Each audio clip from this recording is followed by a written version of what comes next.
माजी मंत्री मधुकर पिचड हे घरवापसी करण्याची शक्यता आहे, तर आज ते शरद पवार यांची भेट घेणार असल्याची चर्चा आहे। दरम्यान शरद पवार हे आज अहमदनगर जिल्ह्याच्या दौऱ्यावर आहेत आणि याच पार्श्वभूमीवर अकोले शहरामध्ये पवारांच्या उपस्थितीत भव्य शेतकरी मेळावा होणार आहे।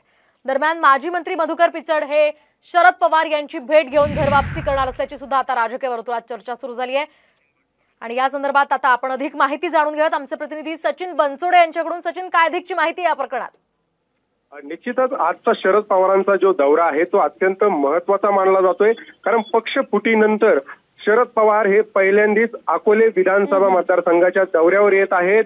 विद्यमान आमदार किरण लहामटे यांनी शरद पवारांची साथ सोडून अजित पवार गटात गेले, तर मधुकर पिचड जे आहे ते 2019ला पिचड पिता पुत्र यांनी शरद पवारांची साथ सोडून ते सध्या भाजपमध्ये आहेत। मात्र ज्या काही राजकीय घडामोडी आणि महायुतीमध्ये भविष्यामध्ये तिकीट वाटपावरून होणारा गोंधळ जो आहे तो लक्षात घेता मधुकर पिचड हे पुन्हा शरद पवारांकडे परततील अशा देखील चर्चा आता राजकीय वर्तुळात सुरू झालेल्या आहे आणि त्याच अनुषंगाने धन्यवाद सचिन दिलेल्या या सविस्तर माहितीसाठी। माजी मंत्री मधुकर पिचड हे घरवापसी करण्याची शक्यता आहे, तर आज ते शरद पवार यांची भेट घेणार असल्याची चर्चा आहे। दरम्यान शरद पवार हे आज अहमदनगर जिल्ह्याच्या दौऱ्यावर आहेत आणि याच पार्श्वभूमीवर अकोले शहरामध्ये पवारांच्या उपस्थितीत भव्य शेतकरी मेळावा होणार आहे।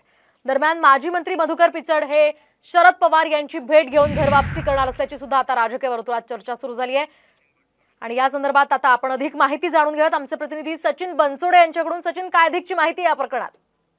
निश्चितच आजचा शरद पवारांचा जो दौरा आहे तो अत्यंत महत्त्वाचा मानला जातोय, कारण पक्ष फुटीनंतर शरद पवार हे पहिल्यांदाच अकोले विधानसभा मतदारसंघाच्या दौऱ्यावर येत आहेत।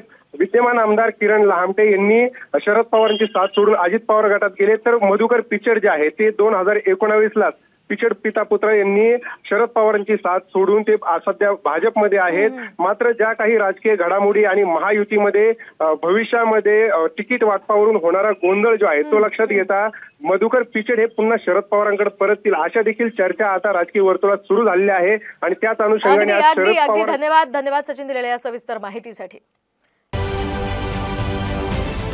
महाराष्ट्रातील सर्व बातम्यांचे विश्वासार्ह व्यासपीठ